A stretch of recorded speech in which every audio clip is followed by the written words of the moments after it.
Beatrix sighed to herself and said... Who said that? She said... Who said that? She said... I know someone's out there. I can hear a voice. Will you please just answer me? Wait, who said that?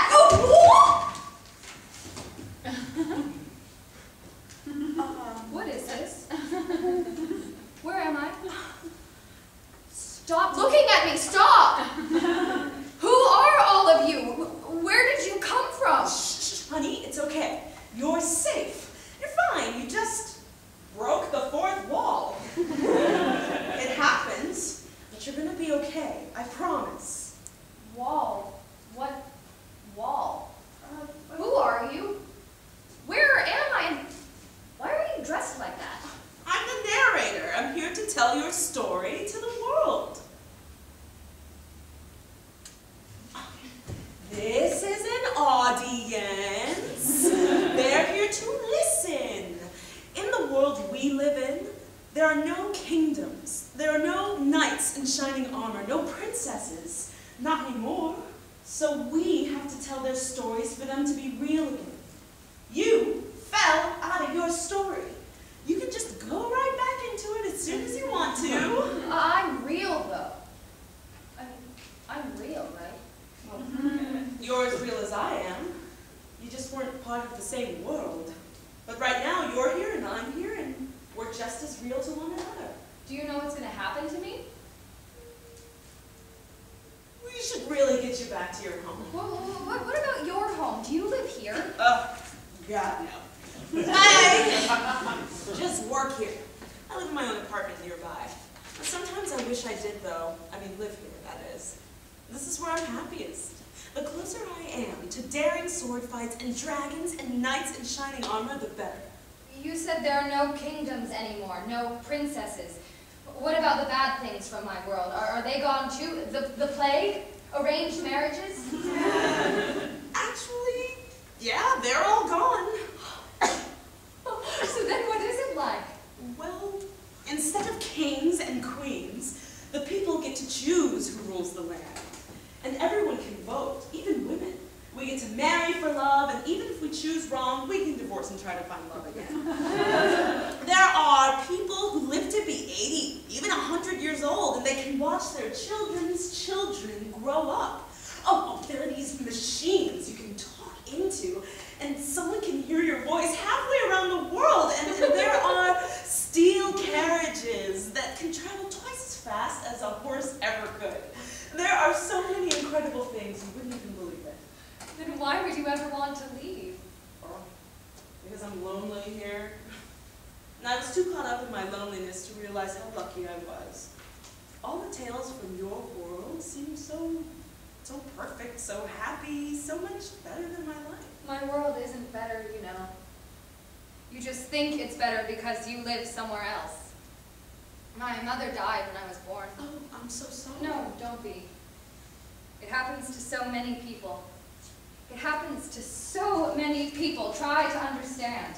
There are doctors and they can try to help, but it's never enough.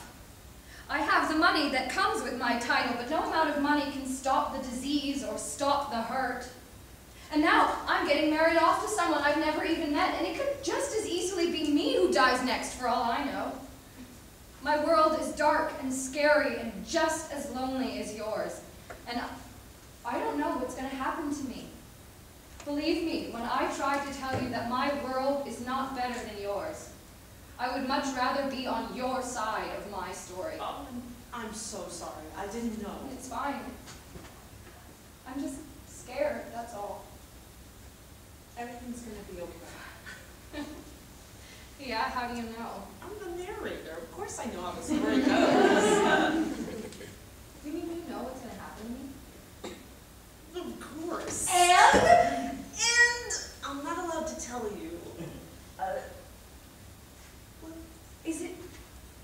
It's in that book. No! Oh, no, wait, let me see.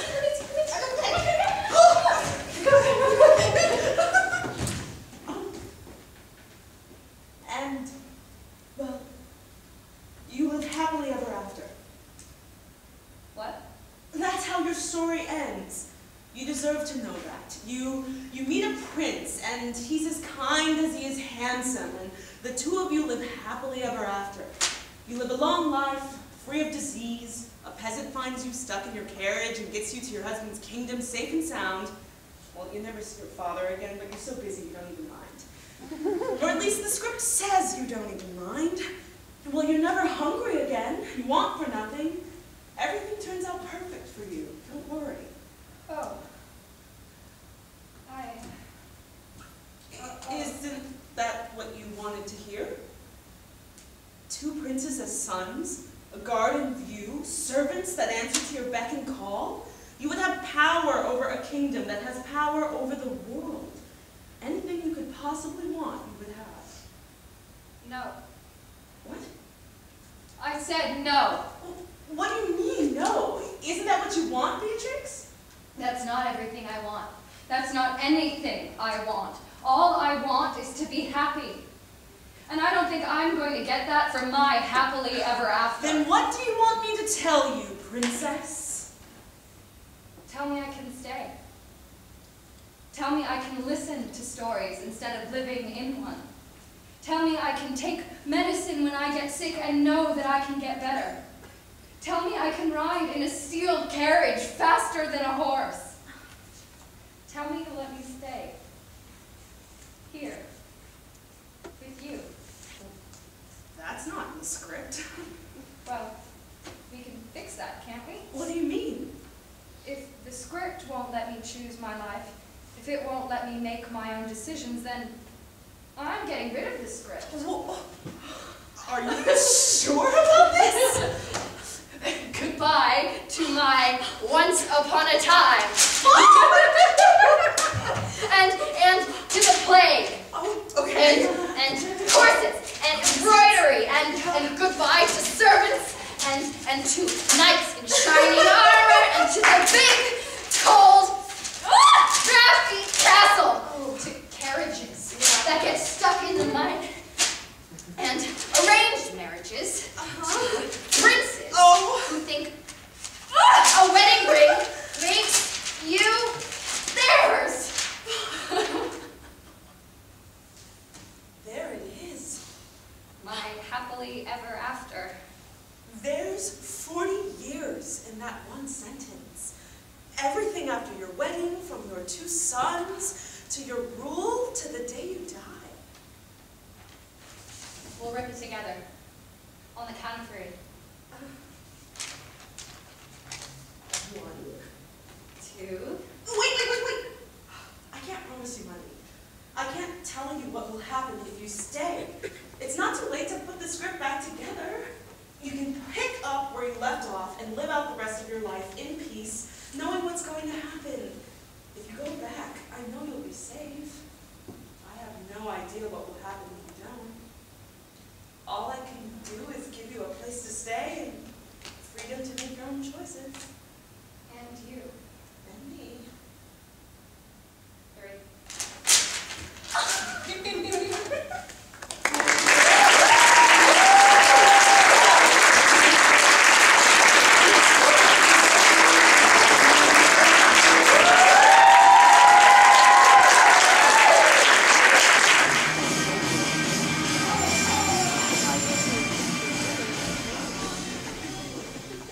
A school cafeteria. The students are either in their junior or senior year. Some look of age, others look as if they've already graduated from college, and then there are those students who could still pass for an elementary schooler. In front of each of them is a question booklet, an answer sheet, 2 sharpened number 2 pencils, 1 pink eraser, and a calculator. They are taking the SAT, another futile test that is a stamp of approval or rejection on their young, impressionable lives, and one of the determining factors of their future. At the front of the cafeteria is one teacher, organizing the extra booklets and materials. He is advising the students as the testing company instructed him to. The students are in the middle of testing. A projection behind them reads, 90 minutes left. I am on question 9 of the section, while the rest of them are probably on question 20. I already know how I'm going to do on the rest of this test. Kill me now. Okay. I'm about halfway through. Half the test is almost over, and I'm doing everything the online prep course advised me to do. I must be doing okay. No matter what happens, I still took the initiative to prep in advance and study hard in school to do well. Mom and Dad still love me. Their money was worth it. Their money was worth it. Their money was worth it. The sacrifices they made were worth it. They were worth everything I wanted to do to have a better future. Projection, 70 minutes left.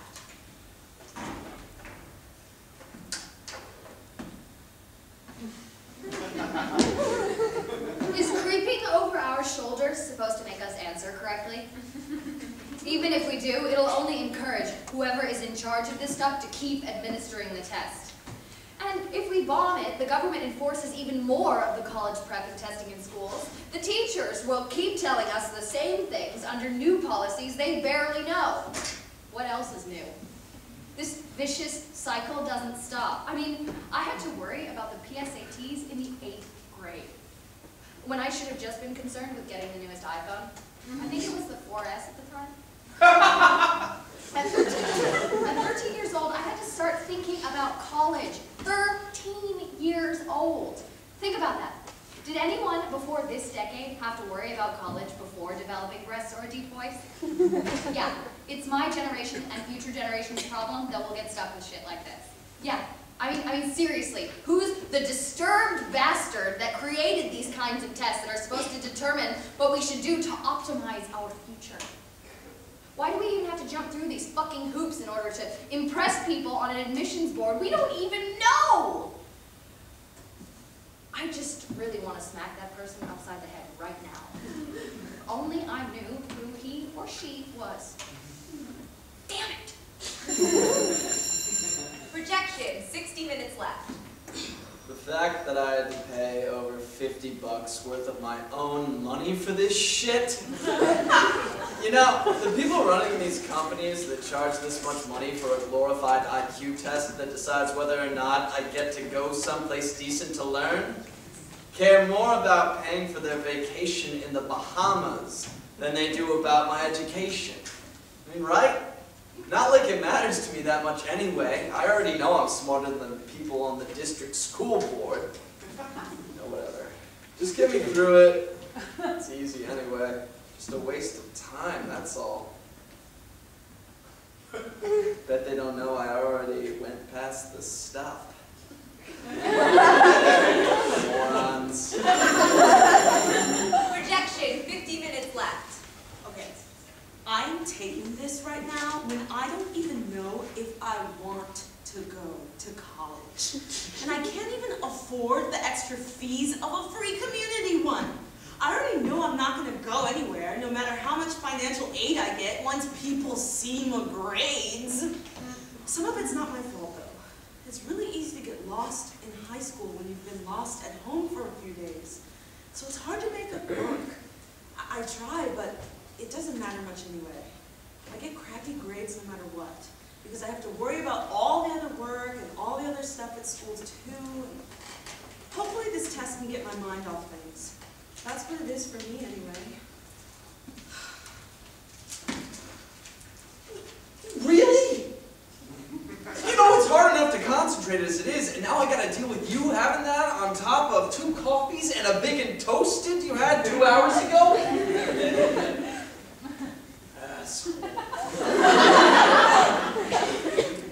You know, some of us here actually didn't even get to have anything for breakfast, and you're just standing there in front of us while we're in hell, eating your granola bar like a tub of lard on full volume. Seriously? It's people like you couldn't even pass this crap if you tried. I have to, because this is one of my only chances to get a scholarship, since the only thing I can barely manage to focus on is my grades, let alone getting a job, taking AP classes, doing extracurriculars, or having a social life.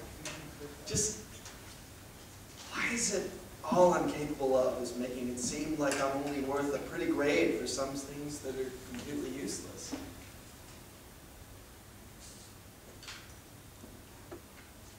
sucks that the kids have to learn this way. You know, that they often have to do things they don't believe in. You know, they really have to learn this way. What a way to teach self-preservation. You know, chores, family, relationship, work, and school in general weren't enough, apparently. It's a real shame. Projection, 40 minutes left. Slow down right now. Need coffee.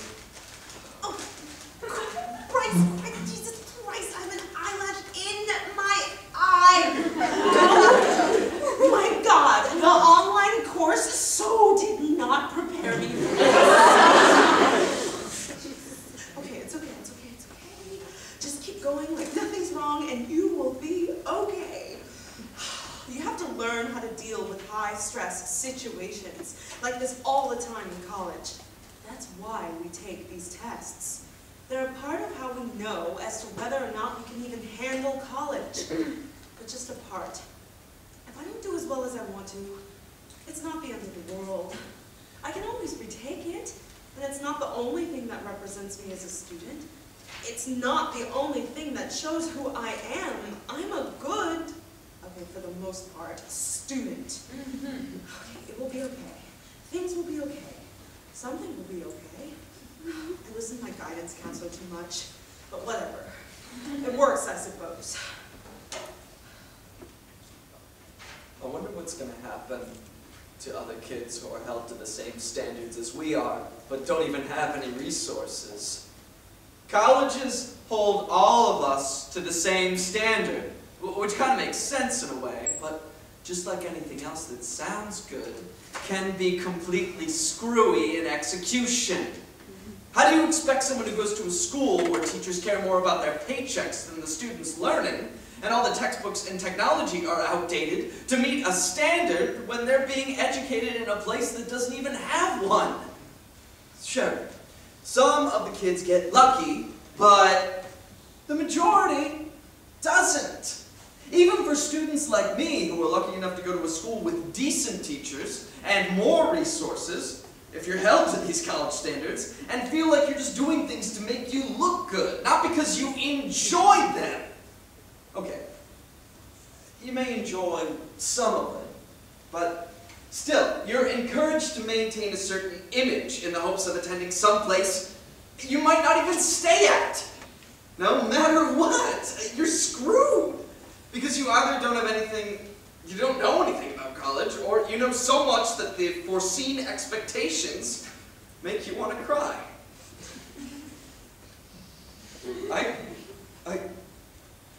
I know there's no way we can be fully prepared for college, but can't there be a better way to let us know what to expect and how to deal with it?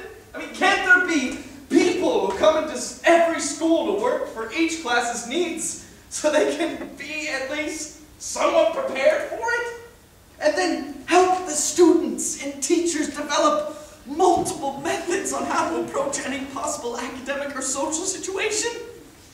More importantly, can't these people care enough about students to help each of them find what they love and develop character instead of just telling them to? Finding a passion should be seen as a more primary concern in school before any other standard. It's what gives us hope and drives, and it opens our mind to other things. We discover and learn through it. It's what we're supposed to live for. It's what's helping me suck the whole process up right now, including this test. Projection, 30 minutes left. Oh my God.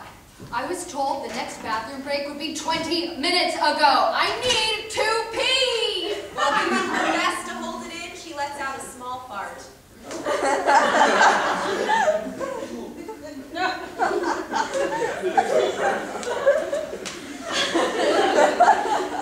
Given the three triangles pictured above, which one has a slope that can be reduced to 1/3 and be multiplied by a prime number to find the slope of the other triangle that may or may not be. What? I don't know! How the fuck am I supposed to know the answer to this problem? We didn't even get ones like this in sophomore geometry! You know what? Screw it. I'm just answering in pattern. And hopefully, I'll get half the section right. C, D, A, B, B, C, C. A, B.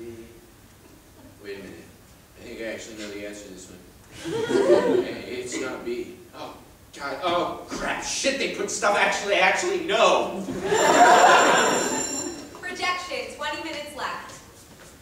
Oh, I'm bored. Wish I had some music right now.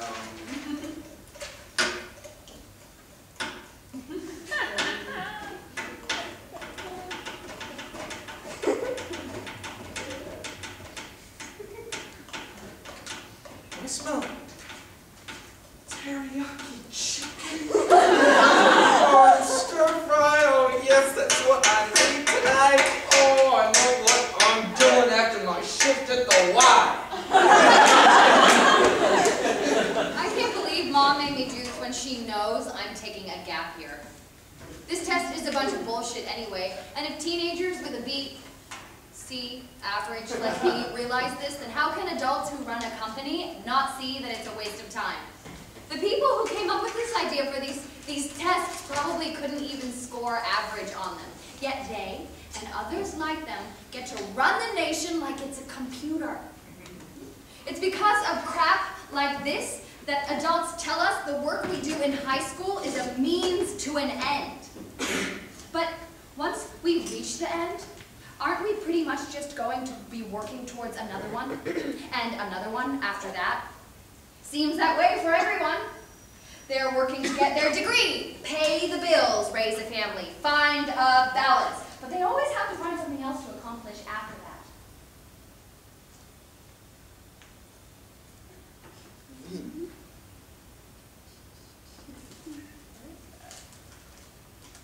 Oh yeah. Isn't that what we're supposed to believe life is? Accomplishments. What about completely screwing up an accomplishment and learning from your mistakes? Or even just settling for average and being satisfied with that, because not everything can be amazing, you know? What about actually living, seeing, breathing, and discovery? What about love and intimacy? What about friends or being lonely? What about being lazy or thinking or even sleeping? What happened to spending time with your family and getting to know people? Hell, what about time? It passes so quickly. And if I keep using it to work for a means to an end, what the hell am I going to get out of my present? Because you know what? The future may be important, but that doesn't mean the present isn't either. So I'm going to fucking have it while I still can. Besides, the more we think about the future, the more the present slips by us, which is exactly what happens when we say that something is a means to an end. It's when the present sucks that we think about the future. The thing that we always forget, though, is that the future could actually end up being worse than our present. Because of how it's being sold to us right now as something potentially spectacular or cutthroat. You know, it's things like this that make me want to isolate myself far away from where anyone can sell me anything. Projection, 10 minutes left.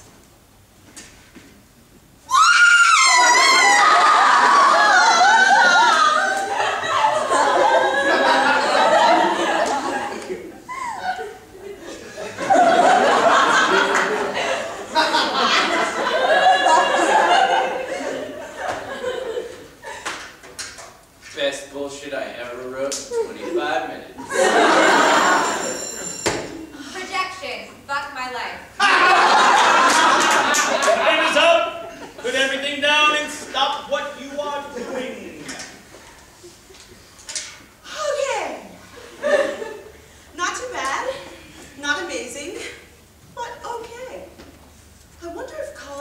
take into account if we prepped for this or not. Probably not. Oh God, I really hope I didn't waste my time and my parents' money to have some slacker do better than me on this. That would just be a waste. Oh crap, what have I done? Okay, well, I can always retake it, right? I'm just a junior, so there's still another chance for me. And I already know what kind of problems would be on the test. Even then, if I didn't do so well, I still have my grades and volunteer work that would show otherwise.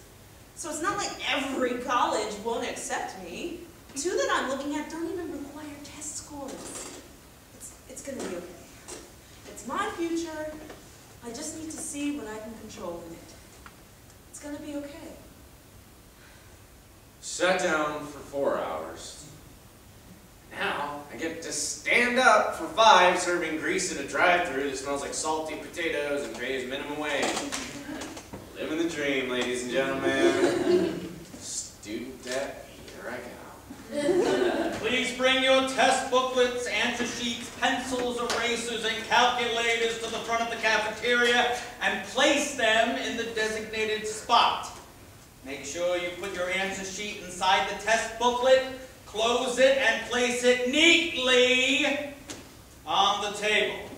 On your way out, there's a station where you can sign up for the SAT subject test if you wish to do so. Another step in the process done. For now. Sorry,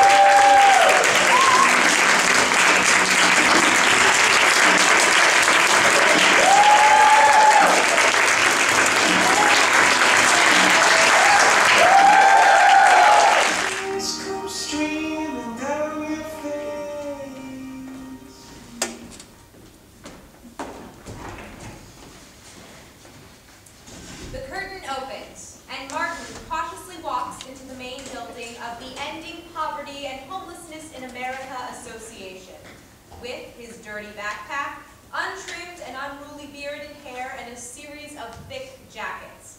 He approaches the front desk where a petite woman with her gray hair tied back in a tight bun, small glasses, and a name tag that says Sally is absorbed in her computer.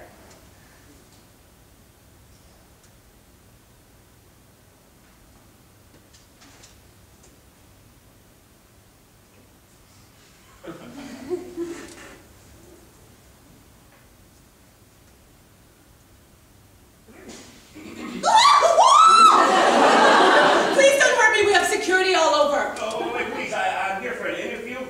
My name's Martin Rowe. Oh, my mistake. I just thought you looked so... Never mind. Yes, I'll page your arrival. You can take a seat there and fill out this paperwork. Thank you.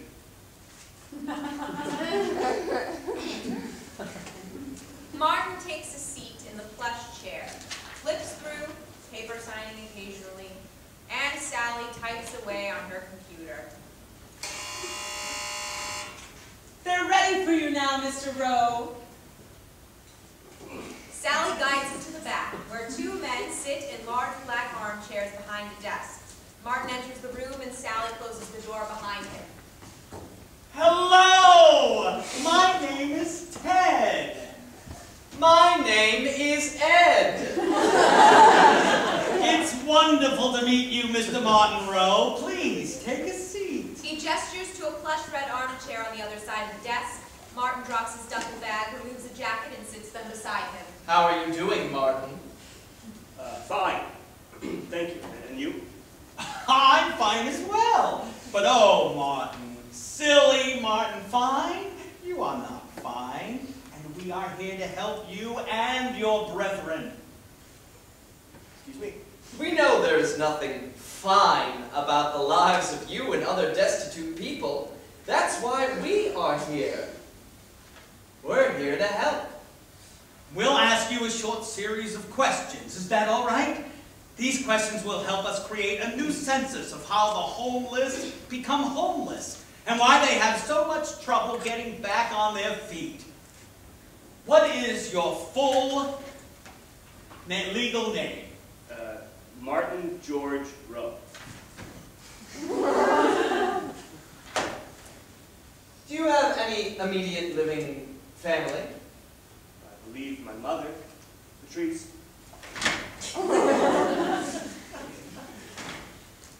How old is she? 58, I think.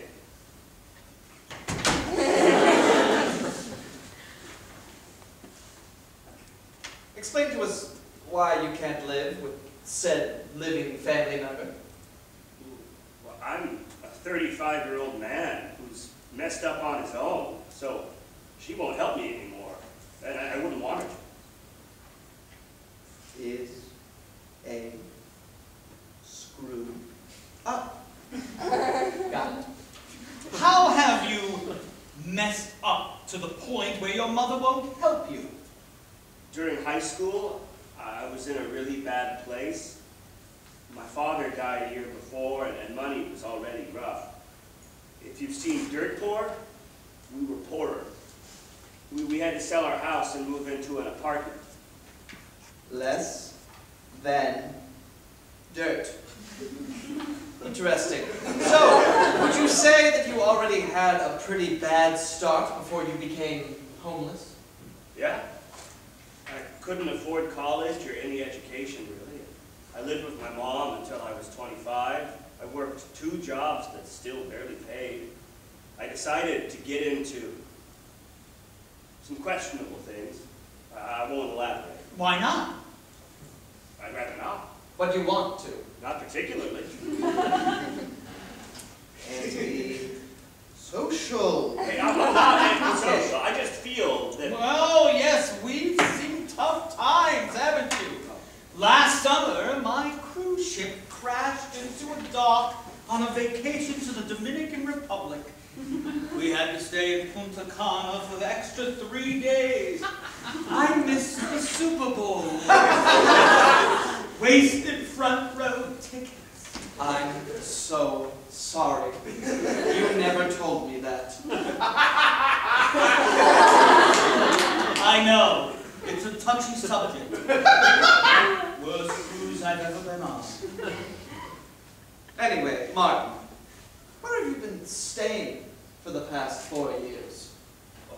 I migrate in between the streets in the summer and the shelter in the winter. I don't want to take up space. Sometimes there are people who need it more. Oh, yes. That's just like me. I have my main home here in Chicago and my summer home in Oahu. The change in scenery is good, isn't it? Well, yes, but I think it's a little different. Would you compare yourself to a sewer rat? No. Ever scavenged through trash for a meal? No. Solicited money to buy drugs or alcohol? No. You sure? 100%. There's no need to lie, Martin. We're not going to judge you any more than we already do. There's nothing wrong with having a few drinks. Twice a month, my wife and I rent out a club and throw a bash. Things get pretty wild. Really wild. I don't drink or do drugs. I've already suffered enough backlashes from bad habits like those. Hot head turned compulsive liar. Got it. I'm not lying. Next question. Have you ever asked for money from a passerby, despite the purpose of said money? Well, yeah, but I never get more than a few dollars. I use it to get meals when I can't go to the soup kitchen. Sometimes for clothes and equipment. Describe the steps that led to your homelessness. Well, I moved out of my mother's apartment, and I moved in with some friends, and I got into questionable activities, and it fell apart, and I was left with nowhere to live in the end, yes? Still not going to elaborate? No. I don't think it's extremely relevant for creating the census. Well then, maybe your friends kicked you out because you refused to share your feelings. No one likes an introvert. I'm not an introvert. And I'm pretty sure there are plenty of introverts who have friends either way. I'm withholding information which I think I have a right to. Wouldn't you agree? No, we're trying to help you. So tell us what we want to know and stop being sassy. Excuse me? Next question. You said you completed high school, is that correct? Yes, that is correct. Well, please find the domain and range of y equals -2 cosine 4x and then graph the equation. What? It's basic pre-calculus. A 16-year-old girl could do it. I haven't used math in over a decade. Fine. What is the powerhouse of the cell? I don't know. I don't need to know. Failed to retain most remedial forms of education. Got it. The information it's completely irrelevant.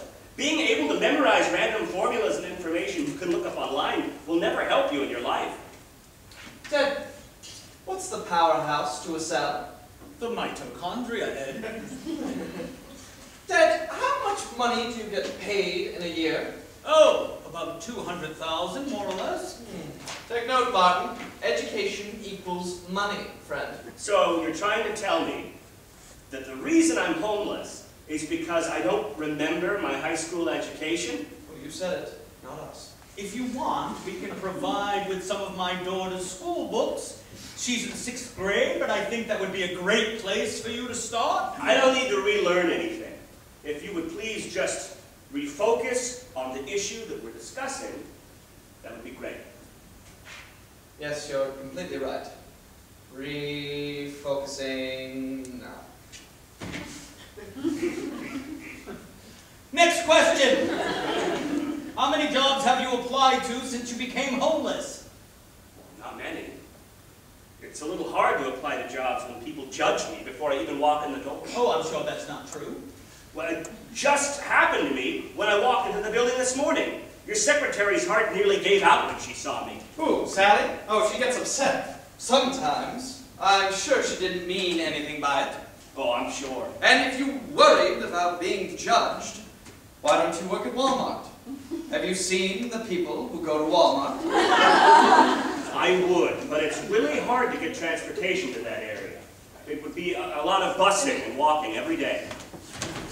Lazy. Okay, what is wrong with you? Neither of you understand. Who chose you for this job?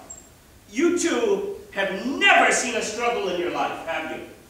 You wouldn't understand what it's like to miss a meal, or to know the feeling of sleeping on a bench better than on a bed, and every night question how you got into this position, and if you'll ever see a stable shelter again. You're the kind to pass us on the streets without a second glance, because we're nothing but drunks and scum in your eyes. Now, I'll tell you something, and listen well. I made mistakes. You'd be surprised to see a homeless person who hasn't.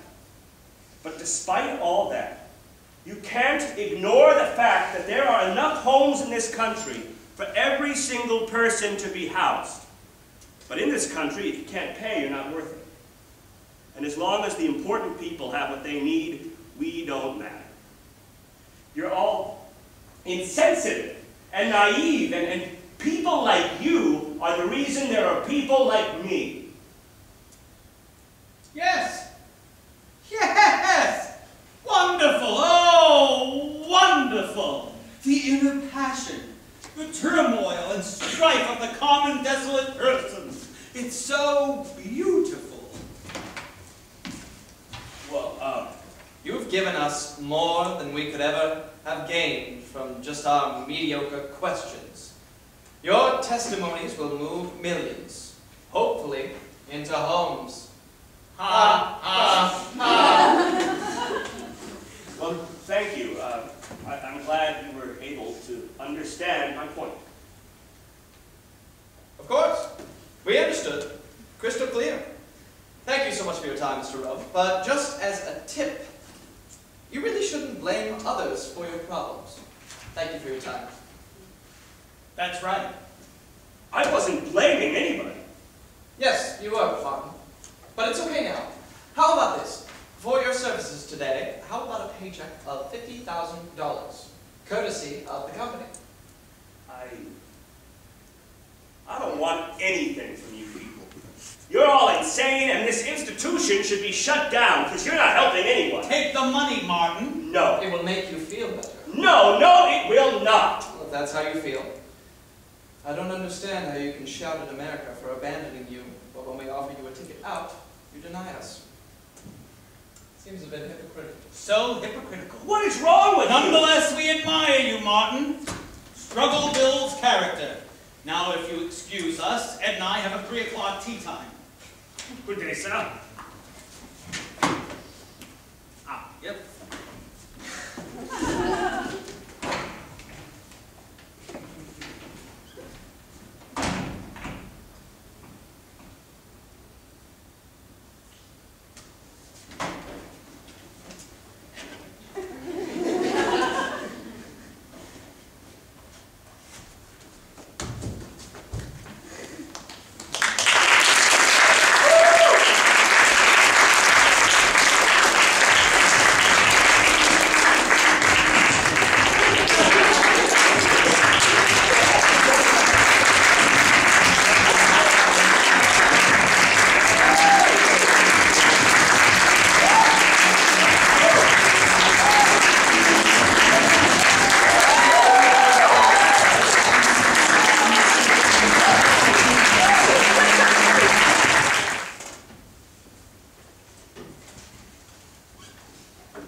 Well, did you like it this time?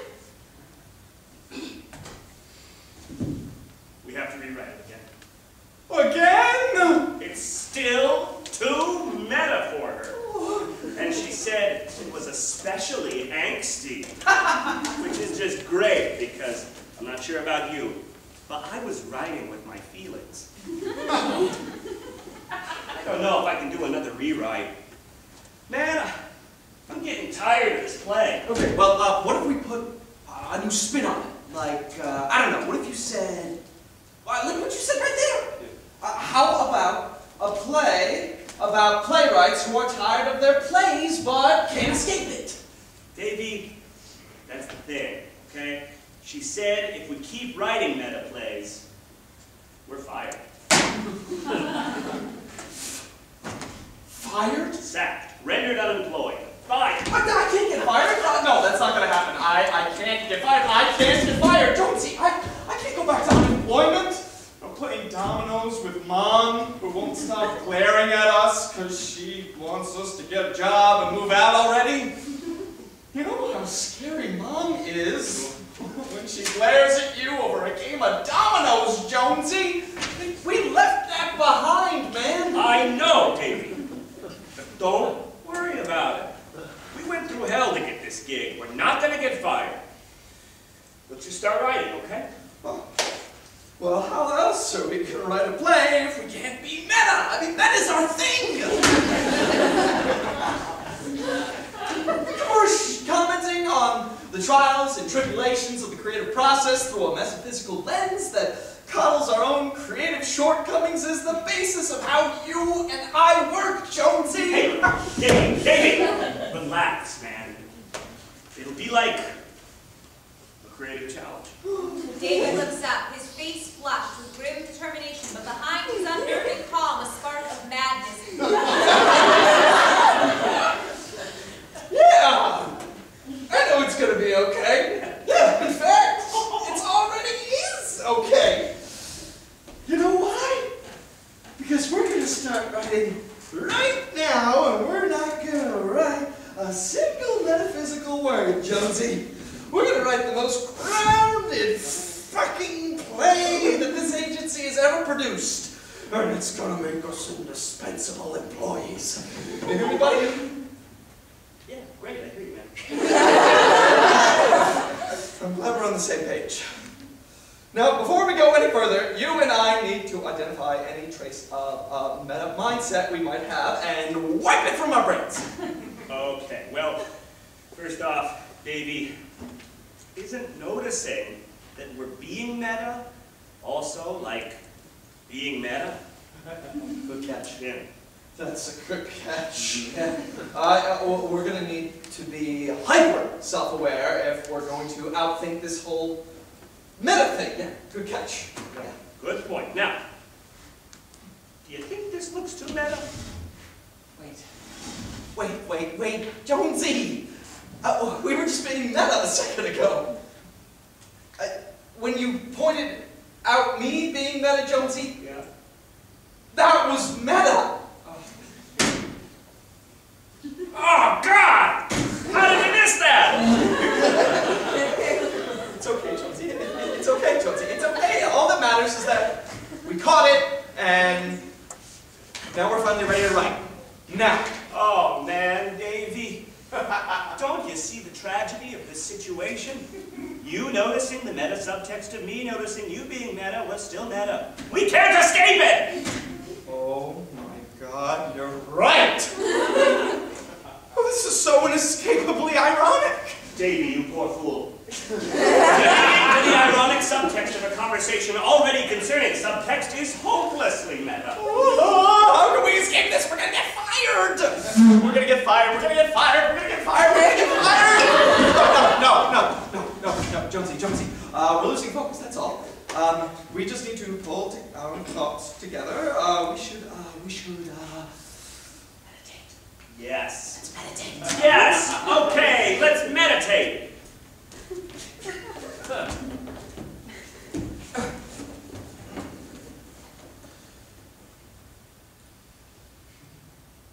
Meditate has the word meta in it.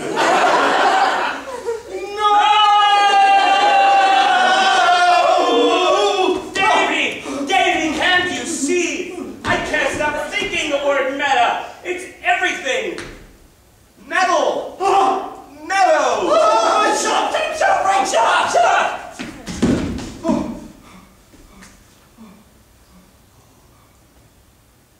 The room's spinning, Davey. I need to lie down. No, shut up. No, Jonesy, get up. Fired. Doesn't that mean anything? We're gonna get fired, man. Summon your strength. Use your muscles. You had a wholesome breakfast. You should have plenty of energy. Don't leave me hanging. Come on, Think of Mom's guilt trip face. No! Yeah! Come on! You can make it. How does this make you feel? Yeah! She's so passive aggressive. Okay. Let's start writing.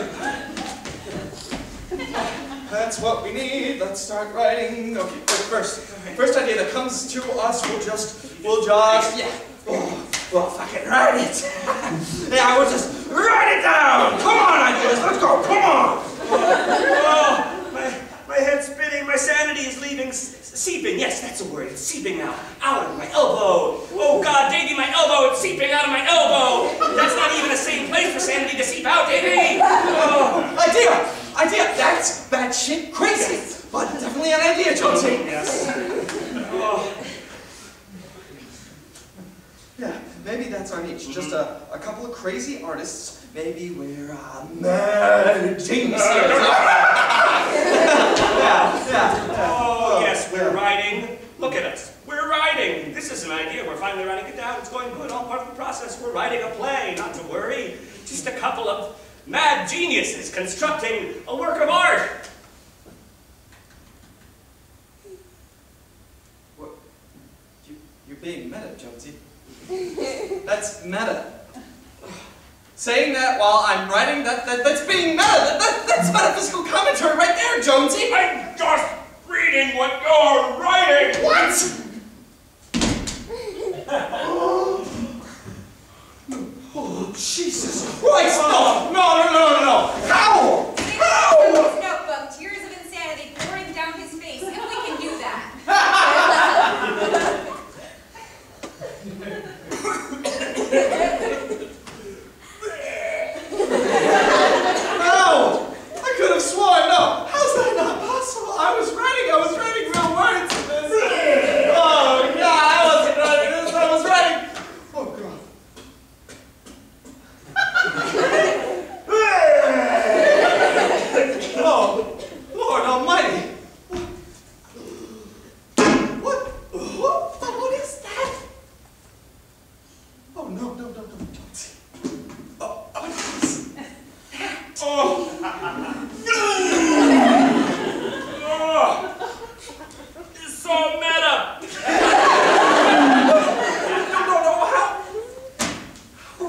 happening? Oh my God, Jonesy, it's an audience! Superman up! No. This is survival now, Jonesy. Our careers are over. This is a preservation of sanity. And the point, buddy, I can't. Come on, man! We gotta. No, come on. We gotta hide. We gotta hide.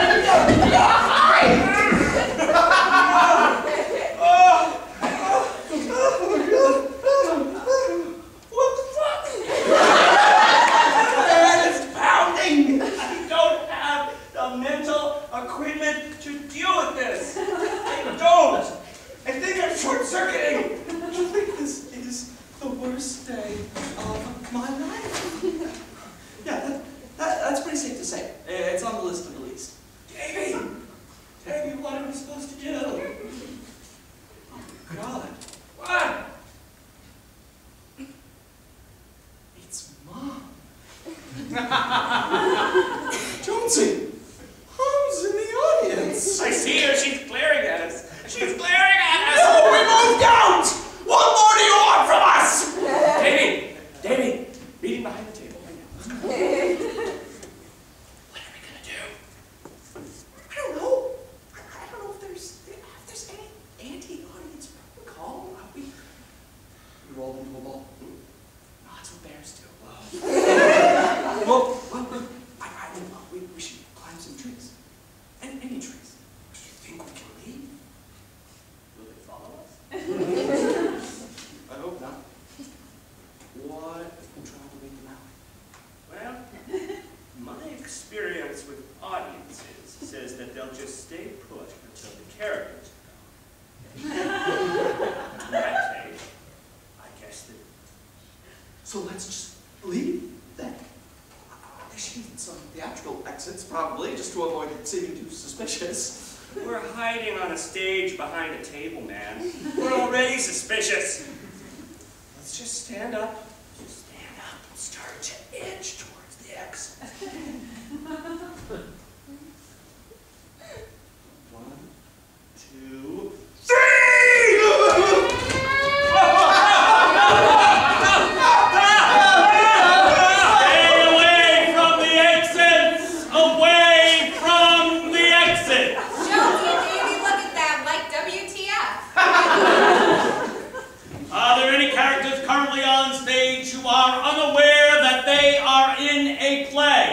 No, they seem to be the only ones here.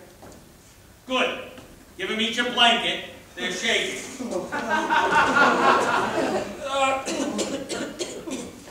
Who are you people? We are here to rescue you. Well, great, but with all due respect, Davy and I are new to this whole being batshit crazy thing. So, how are we supposed to know if our brains didn't create you to be like some badass Deus Ex Machina type dudes to come and save the day? Because we are some badass Deus Ex Machina type dudes to come save the day. You see, I have a badge. Oh, okay.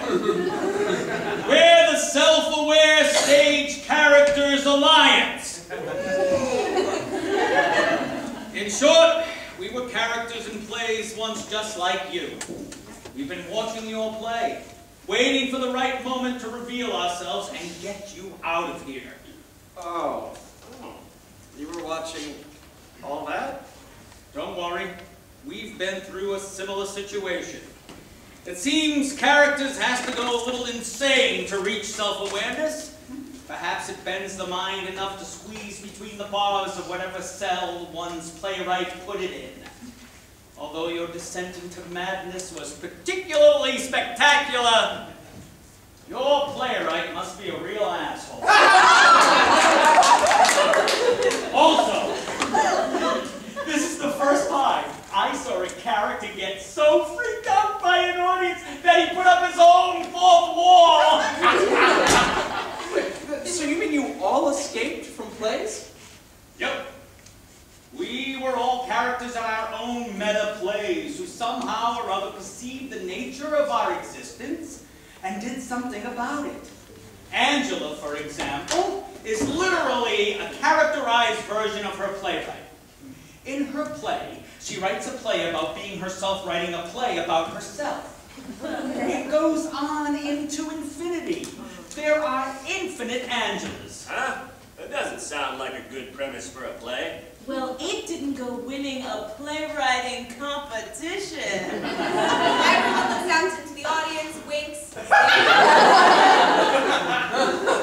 And I'm what you may call the original self-aware character.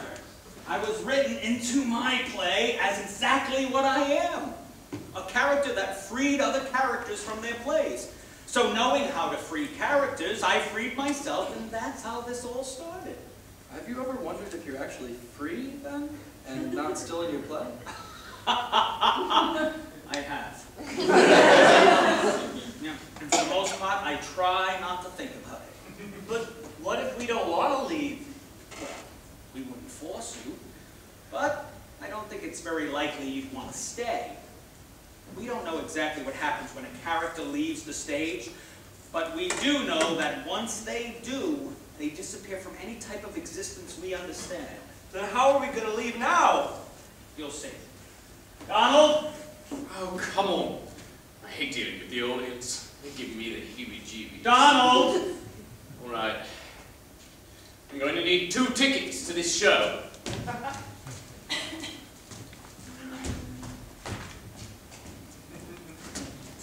So if you're here to help us, why didn't you reveal yourself sooner? Well, if we told you that you were in a play before you figured it out yourself, your heads would explode, as we recently learned. It's okay, Kurt. We learn from our mistakes. Oh, I still see her rapidly inflating face in my nightmares! Here. Take these. Whoa. Are these? Yes. Tickets to the show that brought you into existence. As long as you keep those tickets with you, you are no longer bound to this stage. Well, how does it work? Quantum physics.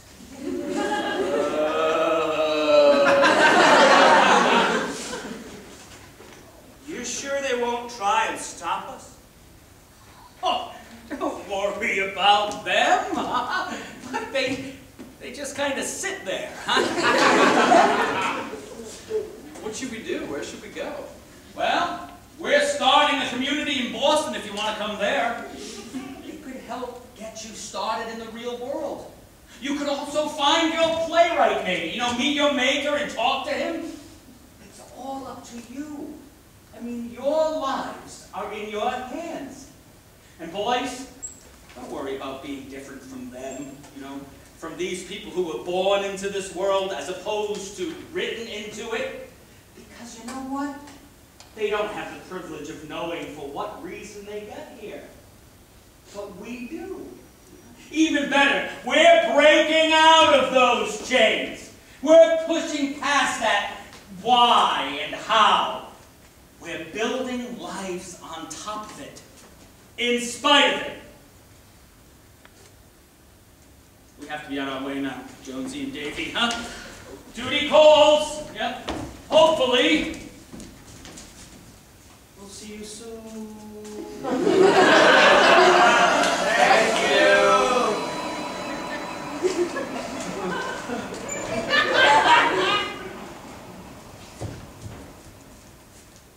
How do you feel? How are we supposed to feel? I feel awake. I feel exhausted. But I'm also really happy for some reason. Yeah. What are your thoughts on the script? On the whole meta thing? On our job? It seems to me like we're about to quit. What about our memories, Jonesy? Those never really happened, did they? I don't know how I feel about that. Yeah, me neither. Remember what he said, though. Yeah. Just try not to think about it. We're free, Davy. Yeah. Let's go explore.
Start off with an easy one. Let's just go down the line and just give us your name and the title of your piece again. And if you want to add to the end of that, why playwriting? Like, why did you choose to write this piece? Okay, I'm Vivian. My play is called Homelessness, and I wrote this play for a class project. My name is Littman. My play was called Beatrix, and I also wrote my play for a school project. Let's hear for those educators. My name is Sam, and I wrote When You Think About It, and I wrote it to avoid doing a school project. I'm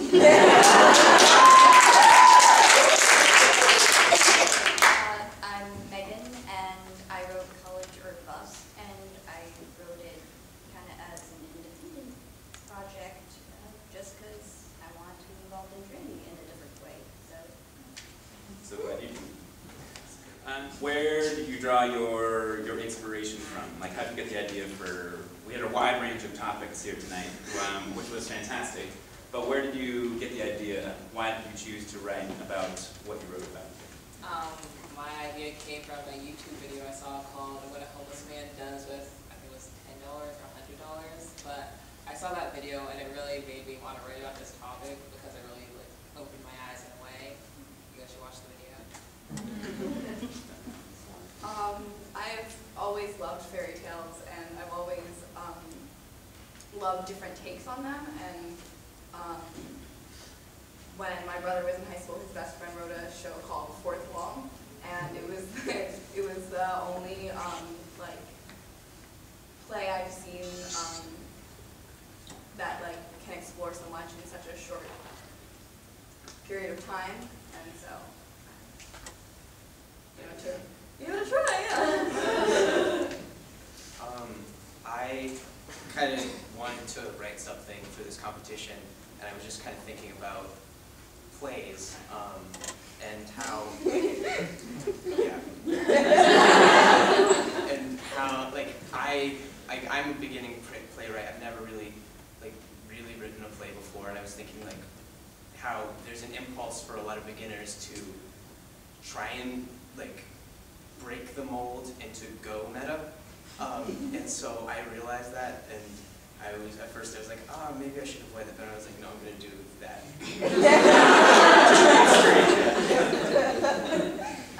Well, I took a playwriting class with David Rabineau as part of the training master classes this past summer, and we had to write a play in 40 minutes, and I kind of took what I was feeling about high school going into my junior year and how I feel about testing and just all the angst I was feeling in the build up to junior year, which has been met. And I also took inspiration from John Hughes, and I just kind of put it into this. So a little bit about the process. Once we selected our 4 finalists, they had about a month of time to work with a dramaturg or somebody from Trinity Rep to kind of work with them on the play, make any changes that they felt was necessary, any final polish, or make sure it all made sense from beginning to end before being presented tonight. So that's a little bit of backstory for you all about the kind of behind the scenes. I want to ask all of you what has been the most rewarding or the most challenging part about this whole process, from writing to watching it here tonight. Want to start on this end? I guess it's kind of finding what rolls off the tongue easily and then what doesn't, because nobody speaks eloquent in the real world, and then it's also just trying to find what you want to say without making it seem like too much, or when it is too much and when it's appropriate. When it is too much and then just simple enough in 1 or 2 sentences. So, yeah, that was challenging. I think what was the most beneficial to me working with the dramaturg was I kind of wrote it as sort of just a stream, not really thinking too much about structure, and so because of that there was a lot of things that didn't really match up with other parts of the play. And so, she helped me edit it, but then she also just kind of showed me, how to edit and, what things to look for to edit and, how to pay attention as in like editing your own work. And so that was really beneficial, I think. I really appreciated the feedback from my dramaturge because I can only read my play through my own eyes. And I originally had, in the ending, just the one rip of the script. And when I met with Victoria, my dramaturge, she said, like, have more fun with it. Like, it's like the entire show builds up to that one moment, so we added a couple more. Make it a moment, exactly. Working with my dramaturge, it was really beneficial because she helped me to question the things that I did. Like, she had me explain why I put certain parts in it and what meaning I was trying to get out of it. So I think she helped me to put my play in better perspective and to make it mean a lot more than it did before. Fantastic. One more question from me, and then we'll turn it out to you all, because I'm sure you're brimming with comments and questions. If you could ask one question of any of the characters in your plays, who would you ask, and what would you ask them? Okay, I would ask Ted why he's such a bad person. I don't think you're alone. I would ask the narrator about her past because we chose not to like delve into it, just leave it that she was lonely and she didn't really have anyone, so we could look at that and why she loves fairy tales so much. I actually ran into my characters. And that's so meta. At the bank. I ran into Jonesy and I asked him if I could borrow a pen. And he said, yeah.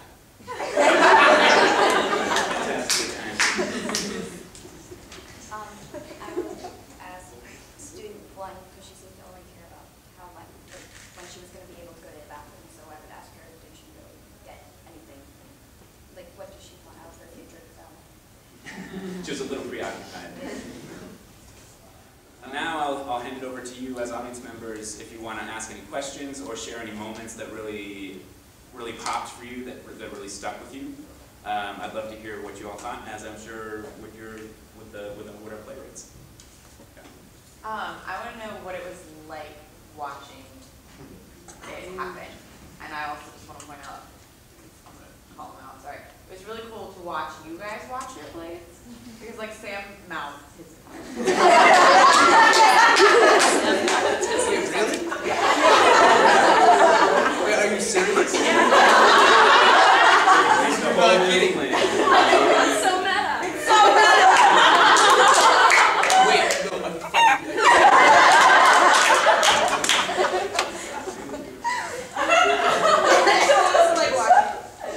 All right. What was it like to watch your own work being performed? Interesting, because mine was very different. Like, it was performed very different from how I had originally written it. But what I kept in mind was, because when you're playwriting, you almost want to kind of feel like the director a little bit. And so it's interesting to see a different director's take on the play, how it can be interpreted in certain different ways. It kind of opened my mind to how many different interpretations a 10-minute play can have. So that's Sam, anything else? You're still waiting. The process. Well, I just, like, I don't know. That's so weird. I guess what I was perceiving was, I just kind of, like, I wrote it, and, like, when you write it, you're visualizing in your mind how it's going and, like, what it's going to look like. And you've got, like, all right, this is exactly how this line is going to be said. This is exactly, like, it's going to go, like, and so there's, like, a certain amount of, like, relinquishing that when watching it. And so I had to kind of prepare myself to be like, all right, you can't say the lines for them. But, yeah, I mean, like, as much as you tried. Yeah. As much as I was apparently subconsciously trying to act out every role. awesome. It was really cool. Great. It was so scary. Oh my god. They really, I couldn't agree more with Meaghan that it was just, it wasn't, it was a completely different interpretation. They made it funny. It was supposed to be a little more serious the way that I wrote it, but it worked, but it was so scary to watch. That's not my blocking. That's not what I said. For me, it was really, I thought mine was acted out really the way I wanted it to be. I guess it read really easily to tell what you're trying to get from it and what's supposed to be humorous and what's supposed to be serious. So I thought mine was just done really well, and I really enjoyed watching it. Great. Any other thoughts or questions? Yeah. I'm just wondering what each of the playwrights, how this fits into where they want to go. Like, did everybody want to write plays before they did this, or is this the beginning of something, or is this the end? Flash in the pan, or do you think you'll be writing plays again? I don't know. Like, I kind of want to go into theater, and I kind of want to do almost every job position available. Yeah, I know. It seems impossible, but I'm going to try. So, playwriting's one of them. Yeah, it's kind of along those lines for me too. I want to do, I really like the theater arts and the performing arts and writing and like film and so many things, just like all that stuff. So this was just one of them. Yeah. Good. Yeah, I would love to do more of it because I love theater and love writing. To come up with new ideas, but I mean, it's a challenge. Yeah. I do like writing. I don't know if it's going to be particularly playwriting, but there will be writing in the future. Good. What's something that like really surprised you about how like the play was performed? Any big surprises? I mean, it was just performed differently. Like, each of the characters played two different characters, and I never thought, like, I never just thought of it. Yeah, the double casting.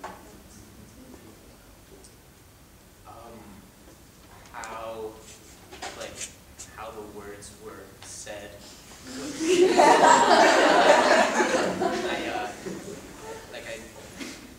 I know, like, there were some late nights that went into it, but I think I might actually be insane.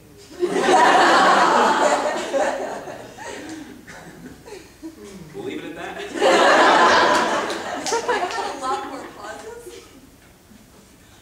And so I was surprised at how fast-paced they took it. And I also had it written in at the end that they exited the back of the theater, which I guess they were saving for Sam's play. I was surprised by how spastic Ted and Ed were.